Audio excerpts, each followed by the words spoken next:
everybody, and welcome back to the Financial Corner. So today we are joined by the CFO of the Southern African Union, and he goes by the name Tony Nearing. He's passionate about investments, and he's going to share his experiences as well as other people's experiences that will help us to achieve financial fitness. So do stay tuned.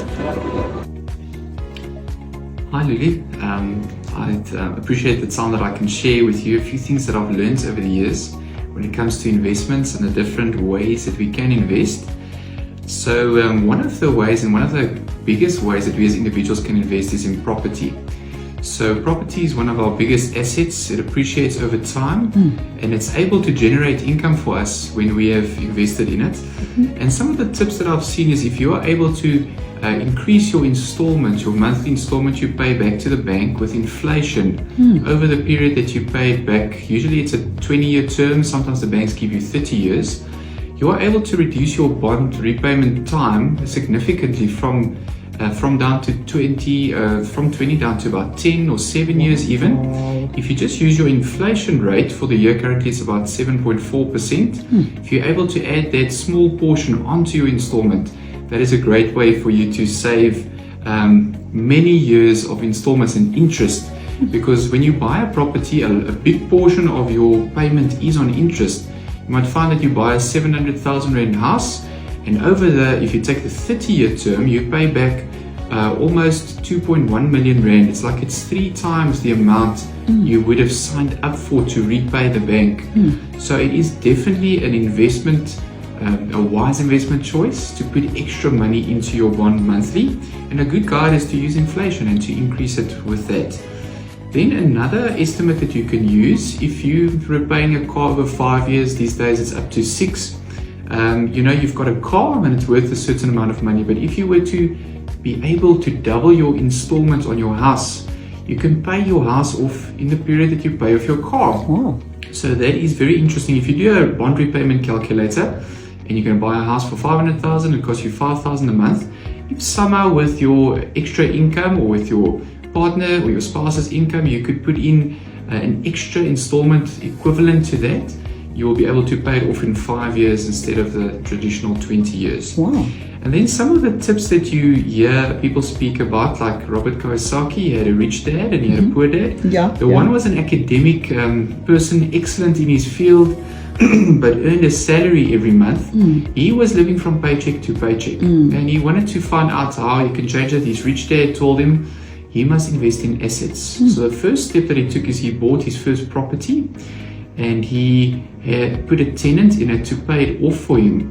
So in essence, he used the money from the bank or good debt to buy his first property, the smallest one. I think it was a single bedroom.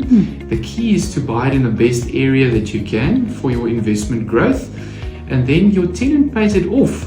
And this is now on your balance sheet a real asset that can generate income for you. So it appreciates over time, and you also get the net returns once it becomes profitable.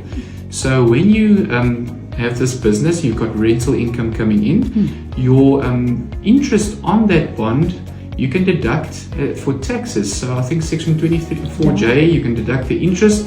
So then you're supported to run a business, and the interest side of it is exempt there, and you can only pay tax on the difference. You need to, for the first few years though, budget that you're not making a profit, and it will start breaking even over time, and when it's paid off, obviously all that money is yours in your pocket.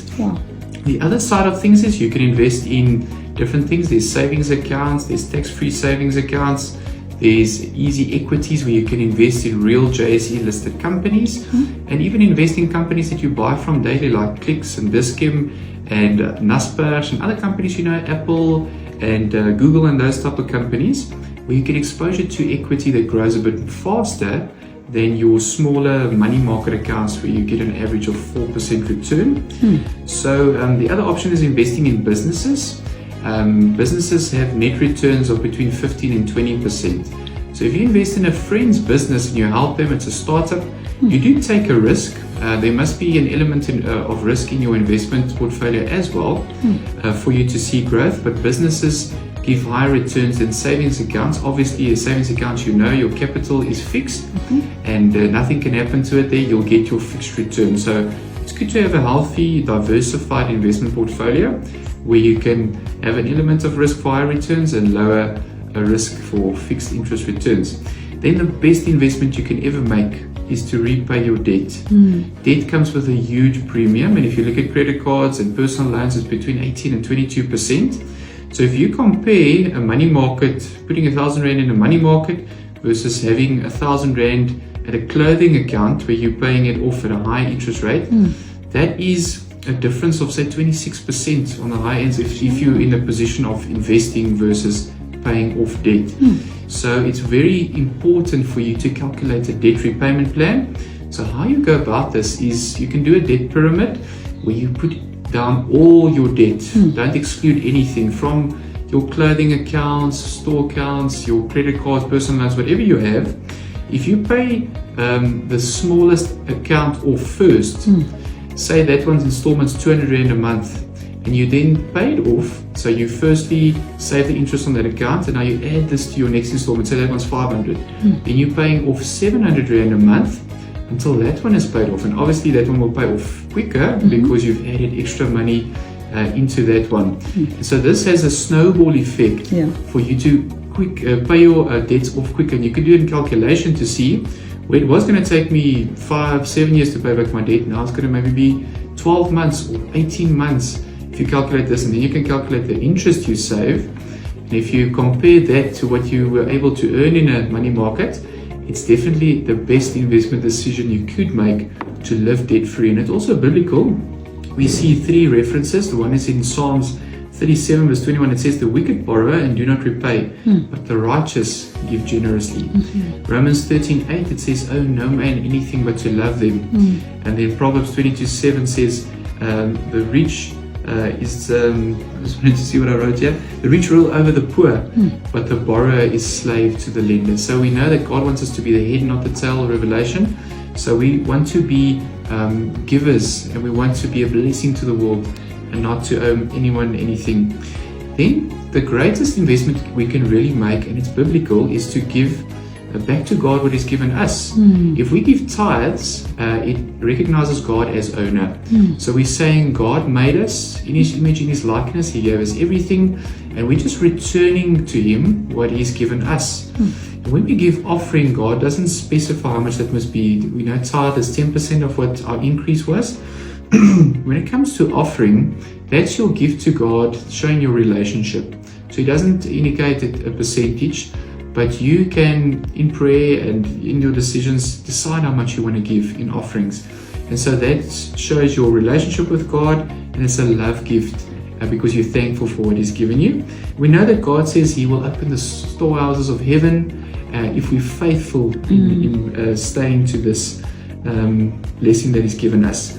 Then we know that there's other people on this earth that also needs us to give to them. So you know there's always the poor. Christ said you'll have the poor with you. So if we invest in helping the poor and uplifting them, that's also a great way we can invest into our mission. And so therefore these are a few investment tips. The one last thing, as we grow older, we need to retire as well. You're able to invest in different accounts. You can use a tax-free savings account. So you know there's tax benefits now as you invest. Pension and retirement annuities and provident funds. Every monthly installment you pay is a tax benefit now for you on your payslip. And a little calculation, if you go on any of these investment platforms, say Alan Gray, it's got a calculator. If you invest 1,000 Rand a month for your 40 years that you're working, that now can, over the 40 years term, increase from the contributions of 480,000. If you take that 1,000 Rand a month for the 40 years, it's 480,000. The compound interest effect, if you have increased your installment with 6%, and invested in a fairly, I'm going to say balanced fund of giving you an investment return of 10%, that will grow to 10.9 million over 40 years. So that small 1,000 Rand a month you could have spent on clothes, or going out with friends, or for other things that wouldn't have given you income, you will be able to live comfortably just on that extra monthly amount you've given. It's 10.9 million Rand over 40 years. We know there's time value of money, and that 10 million now is worth a lot more than what it would be in the future. But the 10.9 million is a lot more than the 480,000 you would have sacrificed investing in your investment account. So Lulu, this is from my side, just a few tips that I've learned over the years, and I think All these tips can help people. I've heard of testimonies from a lady in our conference that I worked at who has repaid her house actually with this inflationary increase example that she used. So these things really work, and I would encourage everyone to try out these tips and see how they can invest, and especially how they can contribute to the mission of this church. Thank you so much. Thank you so much, Tony. That was so awesome. Brilliant tips that you've given us today. I just have 2 questions. And the first one is, if somebody is trying to weather the storms of, their finances are not balancing. We know that the repo rates have been going up, 500 basis points. And it's not to say that our earnings on the other side are also increasing. The standard of living is very high. How would you encourage that person, in these harsh economic times? You know what? The best way to address these things, because we sometimes don't have answers. Our amount of money we have and our expenses don't seem to equate to each other. There doesn't seem to be anything extra. I would say what people need to do is they need to really tell their money where to go instead of asking where their money went. So how we do that, Lulu, is to sit down, as scary as it may be, and draw up a budget. This doesn't have to be fancy, but it can be a simple, written thing that includes all your income, and then you write down all your expenses and see which of those are luxuries, nice to haves, which of those are essential and a real need, and then the other ones you might find you need to provide for your savings, your retirement, your medical aid, for example.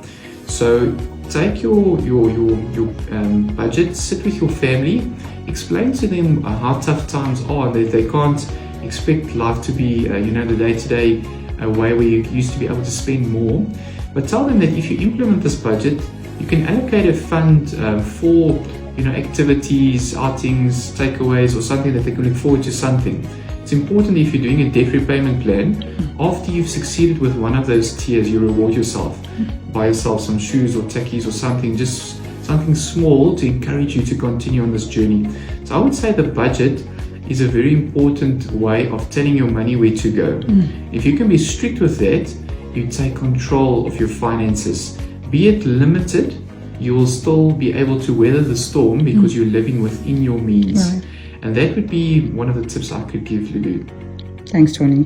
And then the last question, if somebody again thinks it's a better deal to take out their retirement annuity funds or their pension funds by hopping from one job to the other, would you say that's a great deal in these harsh economic times? Or should they just allow those funds to grow in compound interest until they retire? You know what, there's always a temptation. You see the current situation, you just want relief and you want to repay that debt.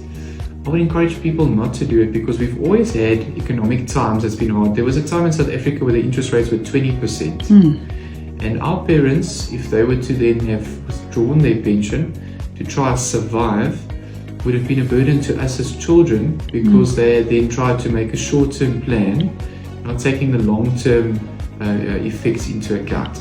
So it's always better to try and make a plan to live within your means to repay your debt, and rather versus withdrawing pension, because we know that a lot of people see an uncertain future and they just want a short-term solution. It's always good to be patient and to think clearly when you're making financial decisions. So I would encourage people not to withdraw their pension, but to try to live within their means and do a debt repayment triangle and try and follow that.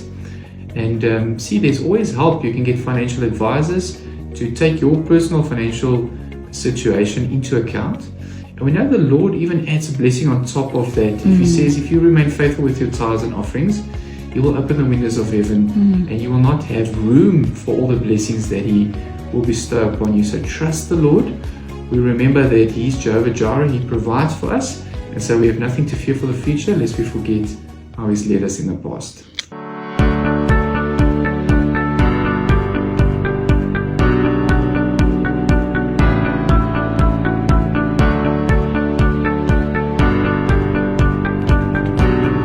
Thank you so much for joining us for this session. And thank you so much, Tony, for the wealth of knowledge. And I hope that you've benefited immensely. Until next time, yours truly, Lulu.